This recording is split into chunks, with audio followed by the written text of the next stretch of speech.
Hello fight fans, in today's news, TJ Dillashaw thinks Volkanovski was afraid too much of Ilia Topuria's power. Kevin Lee says Charles Oliveira destroyed his knees. Jamahal Hill responds to UFC 300 criticisms. Khamzat Chimaev banned from entering the United States. TJ Dillashaw thinks Volkanovski was afraid of Ilia Topuria's power too much. According to Dillashaw, Volkanovski fought differently than usual because he was scared of Topuria's strength, which cost him the fight. Here's what he said.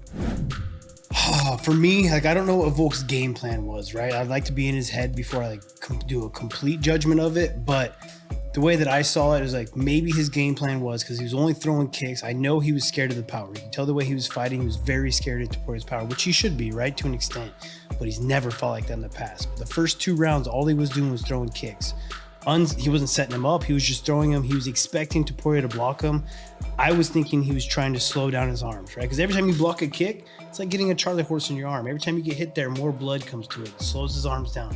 So I was thinking maybe he's slowing down his arms by throwing kicks and getting into blocks. He wasn't setting him up. He wasn't throwing kicks to knock him out. You can tell, because if he's trying to do that, you're going to throw a combo, finish with a kick, hopefully catch him. These were just unset up, just throwing up kicks. And then every time Topuria would get close, he'd be backing out and leaning away. And as soon as I saw that, I was like, damn, he's going to get caught.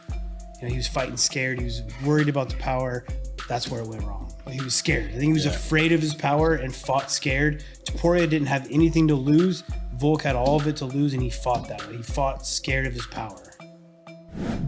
Kevin Lee recently disclosed that he is still recovering from the damage inflicted on both of his knees by Charles Oliveira during their fight 4 years ago. The injury occurred when Oliveira applied a calf slicer during grappling, and Kevin is still struggling to bounce back from the impact. Here's what Kevin had to say about it. Charles destroyed both my knees in the first round of this fight, and we kept fighting. 3 knee surgeries since, and I'm still recovering 4 years later. During the grappling, he caught me in a calf slicer. I didn't know until weeks later how bad it was. Hospitals were shut down. But let me be clear, I'm not taking away from Charles' performance in that fight. He did a great job and showed why he's a champion. Fighting somebody like that is just dangerous. Jamahal Hill addressed disappointed fans after it was revealed he would headline UFC 300 against Alex Pereira. Dana White announced the main event this week, sparking negative reactions from fans anticipating a more exciting lineup. Here's how Hill responded to them. It's been a lot of outrage, a lot of disappointment and things like that. And to be honest, it's crazy to me because for the most part, people, a lot of these people are the same people that have spent the better part of, a year, however long, trying to calling me a crybaby, but it's crazy to see how a card can be stacked. The main card literally has a former champion or champion in every single fight, and some even facing former champions. In every single fight of the main card, each one of the prelims is worthy of being its own separate main event.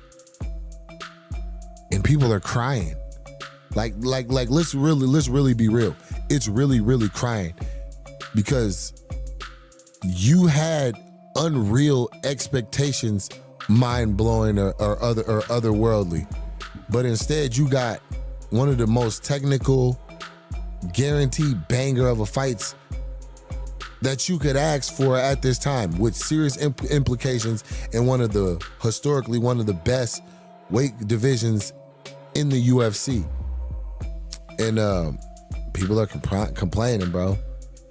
So all I can say as far as the whole, it's a disappointment and it not being worthy of this spot and things like that that's crazy. Khamzat Chimaev is banned from entering the U.S.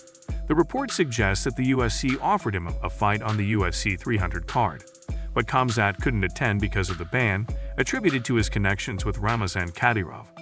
Khamzat is well known for being a Kadyrov supporter, as evidenced by numerous photos showcasing their time together and the gifts received. This association is the primary reason for his ban from the U.S. Given this situation, he is expected to fight only outside of America. with the likelihood of the event taking place in Saudi Arabia or Abu Dhabi. However, the opponent is not yet known. And that wraps today's news. If you enjoyed the content, don't forget to hit the like button and smash the subscribe bell to stay in the loop. Keep supporting the sport, and we will see you in the next one.